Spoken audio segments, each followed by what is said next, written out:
تو پہلی بات آپ اس بات کی تصحیح کیجئے کہ یہ شیعوں کا صرف شیعوں کا عقیدہ نہیں ہے، یہ سب مسلمانوں کا ہمیشہ عقیدہ رہا ہے۔ بعد میں ایک شخص کا ظہور ہوا ہے، اس کا نام ہے ابن تیمیہ۔ ابن تیمیہ کا جب ظہور ہوا ہے اس نے کچھ آیات کی ایسی تفسیر کیا کہ اللہ کے سوا کسی اور کو نہیں پکار سکتے، پکار لیا تو شرک ہے، حالانکہ آیات کا یہ مطلب نہیں ہے۔ بسم اللہ الرحمن الرحیم۔ یہ فتنہ حسن العلی رافضی ایک اتنا بڑا فتنہ ہے اور اتنا یہ جھوٹا انسان ہے کہ آپ تصور نہیں کر سکتے۔ آپ نہیں تصور کر سکتے کہ کتنا دھوکے باز انسان ہے، یہ کیسے دھوکے دیتا ہے اور بڑے کانفیڈنس کے ساتھ یہ دعویٰ کرتا ہے اپنے۔ ان میں سے ایک دعویٰ یہ ہے کہ ابن تیمیہ رحمہ اللہ سے پہلے جو آج کل وہابیوں نے اور انجینئر محمد علی مرزا کے جو فالورز ہیں انہوں نے توحید سمجھی ہے، اس سے پہلے یہ والی توحید کبھی کسی نے نہیں سمجھی۔ اور اتنی ڈٹھائی کے ساتھ یہ انسان کہہ رہا ہے کہ یار ایک تو ہوتا ہے نا انسان کو شرم آتی ہے، کوئی بندہ جھوٹ بول رہا ہے تو وہ تھوڑا سا ہچکچاتا ہے کہ یار میں جھوٹ بول رہا ہوں، کہیں پکڑا نہ جائے میرا جھوٹ۔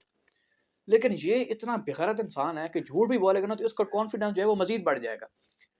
اب یہ کتنا بڑا جھوٹ ہے کہ ابن تیمیہ رحمہ اللہ سے پہلے کسی نے یہ توحید نہیں سمجھی جو آج انہوں نے سمجھ لی ہے۔ میں آپ کو دکھاتا ہوں کتنا بڑا جھوٹ ہے۔ اچھا، ابن تیمیہ رحمہ اللہ جو تھے نا، ان کی وفات ہے 728 ہجری، یہ آپ نے ذہن کے اندر رکھنا ہے۔ اب سب سے پہلے آپ کال سن لیں حضرت مجاہد طابی رحمہ اللہ کا، اور اس کے بعد میں آپ کو بتاتا ہوں کہ وہ کال انہوں نے کس آیت کے کانٹیکسٹ کے اندر لکھا۔ اچھا، یہ کال ہے ان کا، ان کی جو تاریخ وفات ہے وہ ہے 104 ہجری۔ اب اندازہ لگائیں کہ ابن تیمیہ رحمہ اللہ کہاں، وہ 728 ہجری، اور حضرت مجاہد طابی جو ہیں یہ 104 ہجری کے اندر فوت ہوئے۔ اچھا، یہ لکھ رہے ہیں اپنی تفسیر کے اندر کہ اچھا تفسیر کے اندر لکھتے ہیں کہ حضرت عیسیٰ، حضرت عزیر اور فرشتے یہاں پر مراد ہیں۔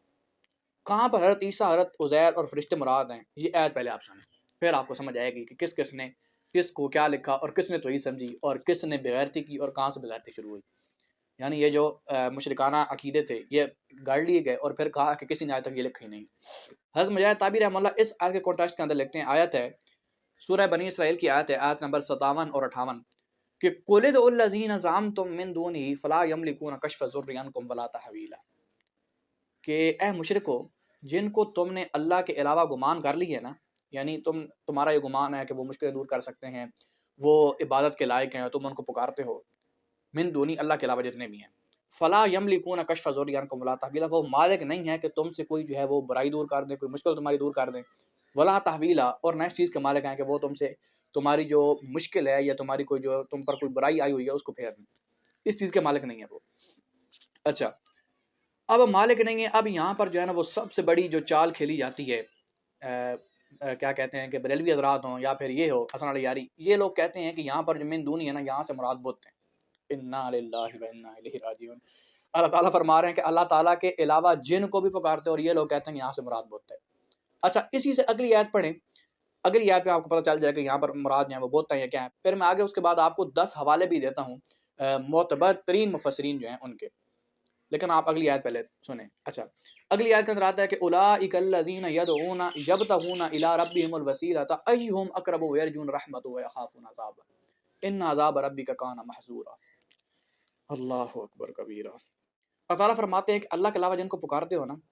یبتغون الی ربہم الوسیلۃ ایہم اقرب ویرجون رحمتہ ویخافون عذابہ، کہ وہ تو خود جو ہیں وہ اللہ تعالیٰ کو قرب تلاش کرتے ہیں، اللہ تعالیٰ کے عذاب سے ڈرتے ہیں، اللہ تعالیٰ کی رحمت کی امید رکھتے ہیں، تم ان کو پکارتے ہو، یعنی ان کو پکار رہے ہو جو خود اللہ کے در کے محتاج ہیں، اللہ کے عذاب سے ڈرتے ہیں، ان کو پکار رہے ہو، ان کو بیت لائق سمجھ رہے ہو۔ اب یہاں پر یہ ایک یعنی عقل سلیم کسی کے اندر ہو، اور ویسے عقل سلیم میں پتہ نہیں مخاطب جن سے ہوں، یہ جو حضرات کہتے ہیں کہ شرک ہے، ان کے اندر عقل سلیم اگر ہوتی تو پہلے بھی سمجھ آتے، لیکن چلو ایک تبلیغ کرنا جو ہے وہ بات بتانا ہمارا فرض بنتا ہے۔ خیر، اب یہ بت تو ہو نہیں سکتے۔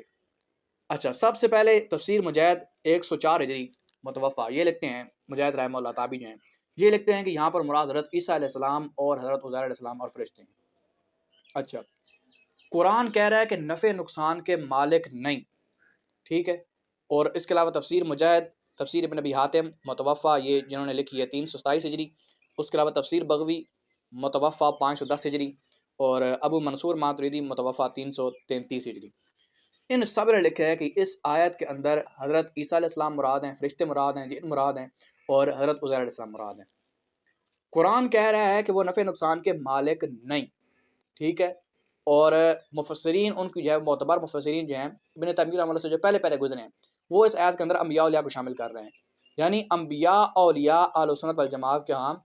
یعنی قرآن کے کانٹیکسٹ کے اندر نفع نقصان کے مالک نہیں ہیں، ٹھیک ہو گیا۔ اور اگر کوئی تعویل کرے کہ ٹھیک ہے جی شامل تو ہیں اور نفع نقصان کے جو مالک نہیں ہیں وہ ذاتی مراد ہیں، یعنی ذاتی طور پر نفع نقصان کے مالک نہیں، ویسے ہیں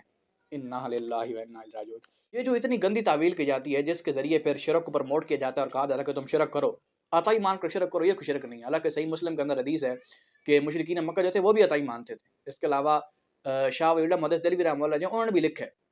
کہ مشرکین مکہ جو تھے وہ عطائی مانتے تھے، اور صحیح مسلم کی حدیث جو ہے وہ سب سے بڑی دلیل ہے کہ وہ کہتے تھے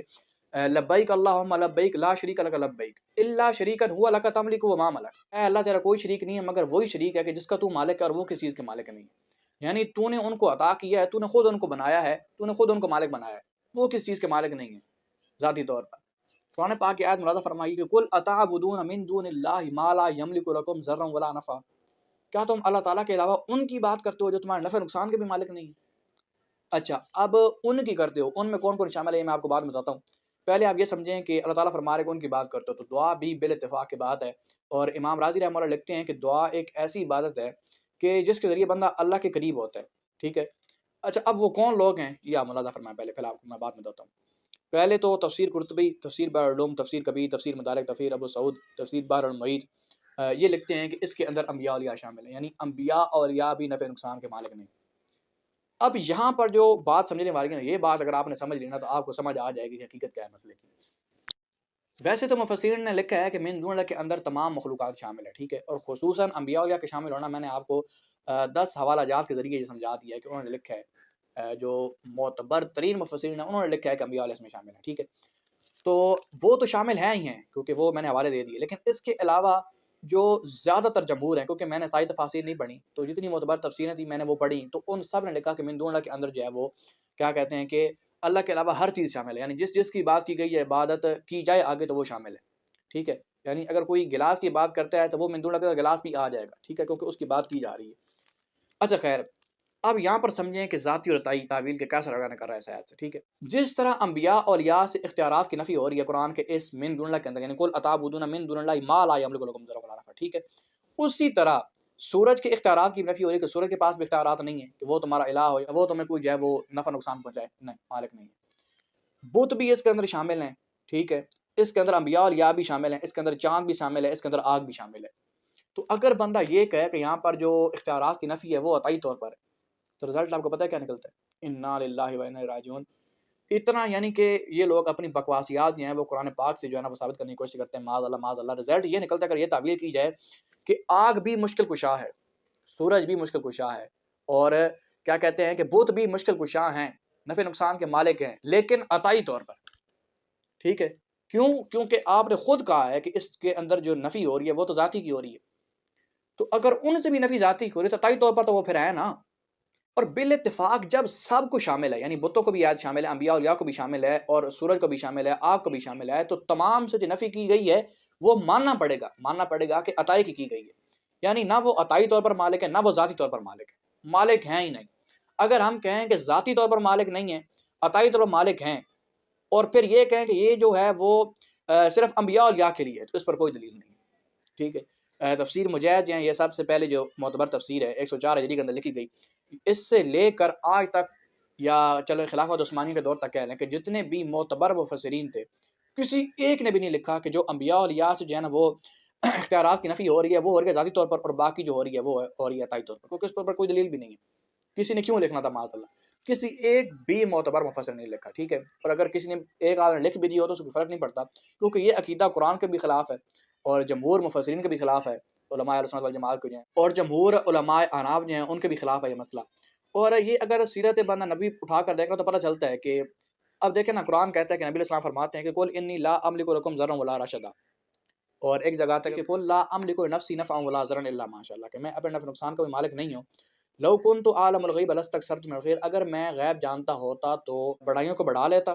اور وما مسنی السوء ان انا الا نذیر و بشیر، اور کوئی برائی مجھے نہ چھوتی۔ یہ سورہ اعراف کی آیت نمبر 188 ہے، اور یہ صورت ہے مکی، اور مکہ سے مدینہ ہجرت کرنے کے بعد جو ہے وہ ہوئی جنگ احد، اور جنگ احد کے اندر نبی علیہ السلام کے جو دانت ہیں نگلے، یہ غالباً 4 دانت جو ہے نبی علیہ السلام کے شہید ہو گئے، ٹھیک ہو گیا۔ تو یہ کہ لو کنت عالم الغیب لاستکثرت من الخیر وما مسنی السوء ان انا الا نذیر و بشیر لقوم یؤمنون، ٹھیک ہو گیا، کہ اگر میں غائب جانتا ہوتا تو کوئی برائی مجھے نہ چھوتی۔ تو جنگ احد کے اندر جو ہے وہ نبی علیہ السلام کے دانت مبارک شہید ہو گئے، اور پھر یہ ہوتا نا کہ اگر انبیاء کے جو معجزے ہوتے ہیں ان سے اگر آپ فائدہ اٹھائیں، اور کیا کہتے ہیں کہ اولیاء اللہ کی جو کرامتیں ہوتی ہیں، تو حضرت علی موجود تھے، حضرت علی پانی بہا بہا کر تھک گئے، حضرت فاطمہ دھوتی رہی، خون نہیں رکتا تھا، اور وہاں پر نہ تو کسی یعنی جو اللہ کے ولیوں میں سے بہت بڑے ولی تھے حضرت علی رضی اللہ تعالیٰ عنہ، نہ تو ان کی کرامت جو ہے وہ کام آئی، ان کی کرامت جو ہے وہ اللہ تعالیٰ کے اختیار میں ہوتی، ولیوں کے اختیار میں نہیں ہوتی، نہ تو نبی علیہ السلام کو کوئی معجزہ رونما ہوا، تو سبب بھی اختیار کیے گئے، سبب اختیار کر کے پھر جو ایک چٹائی تھی وہ جلائی گئی، اور اس کی جو راکھ تھی وہ نبی علیہ السلام کی جو ہے نا وہ ادھر یعنی دانت مبارک پر لگائی گئی، تو اس کے بعد خون روکا، یعنی اسباب اختیار کیے گئے، اور یہی چیز توکل ہے۔ تو الحمدللہ میں نے اس ویڈیو کے اندر جو ہے وہ 10 حوالے دیے، حضرت مجاہد رحمہ اللہ سے لے کر 104 ہجری کے اندر ان کی وفات ہے، اور وہاں سے لے کر تفسیر بغوی تک جن کی 510 ہجری کے اندر وفات ہے، ٹھیک ہو گیا، یہاں تک میں نے 10 حوالے دیے۔ میرے پاس اور بھی ویسے بہت سارے حوالے پڑے ہیں، 200 سے زائد میرے پاس حوالے ہیں، ٹھیک ہے، کہ جنہوں نے معتبر مفسرین جو ہیں انہوں نے ابن تیمیہ رحمہ اللہ سے جو پہلے تھے انہوں نے من دون اللہ کے اندر انبیاء اولیاء کو شامل کیا، ٹھیک ہے، تو وہ نفع نقصان کے مالک نہیں ہیں، اور الحمدللہ اس کے منہ میں خاک پڑ گئی ہے علی یاری کے منہ میں، کیونکہ 728 ہجری کے اندر جو ہے ابن تیمیہ رحمہ اللہ کی وفات ہے، اور میں نے جتنے بھی حوالے دکھائے وہ 728 ہجری سے پہلے پہلے کے تھے، تو ان سب نے لکھا کہ انبیاء اولیاء جو نفع نقصان کے مالک نہیں ہیں۔ تو یہ جتنی بھی آتے ہیں نا کہ وما ارسلناک الا رحمۃ للعالمین، یہ اور جتنی آیتیں ہوں گی کہ الا ان اغناہم اللہ ورسولہ اور ما آتاہم اللہ ورسولہ، تو یہ جتنی بھی آیتیں ہیں نا کسی ایک بھی معتبر مفسر نے ان سے شرکی عقائد کو پروموٹ نہیں کیا، یعنی یہ نہیں کہا کہ اب چونکہ نبی السلام تمام جانوں کی رحمت ہیں تو اب یہ آپ حاضر ناظر ہیں، کسی ایک بھی معتبر مفسر نے لکھا ابن تیمیہ رحمہ اللہ سے جو پہلے پہلے کے تھے، بلکہ قرآن پاک کی جو آیت تھیں اس میں انبیاء اولیاء کو شامل کر کے یہ بات روز روشن کی طرح واضح کر دی کہ انبیاء اولیاء نفع نقصان کے مالک نہیں، مشکل کشا نہیں، وہ مشکلوں کو دور نہیں کر سکتے، ٹھیک ہے۔ تو میں نے بتا دیا کہ اگر آپ یہ کہیں کہ یہاں پر جو نفی ہو رہی ہے وہ ذاتی طور پر یعنی انبیاء اولیاء جو ہیں وہ ذاتی طور پر نفع نقصان کے مالک نہیں ہیں، تو جس طرح نفی ان سے ہو رہی ہے یعنی انبیاء اولیاء سے ہو رہی ہے، ٹھیک اس طرح نفی جو ہے وہ سورج سے بھی ہو رہی ہے، آگ سے بھی ہو رہی ہے، تو پھر ماننا پڑے گا کہ سورج اور آگ اور جو بت جو ہیں وہ بھی ذاتی طور پر تو مشکل کشا نہیں ہے لیکن عطائی طور پر وہ بھی ہیں، رزلٹ یہ نکلے گا، تو ماننا ہی پڑے گا کہ چاہے سورج ہو، آگ ہو، یا جو بھی ہو، نفی جو ہے وہ عطائی کی بھی ہو رہی ہے، ذاتی طور پر بھی ہو رہی ہے، یعنی ذاتی طور پر بھی عطائی طور پر بھی نہ انبیاء ہیں جو ہے وہ نفع نقصان کے مالک ہیں اور نہ سورج اور نہ آگ ہیں۔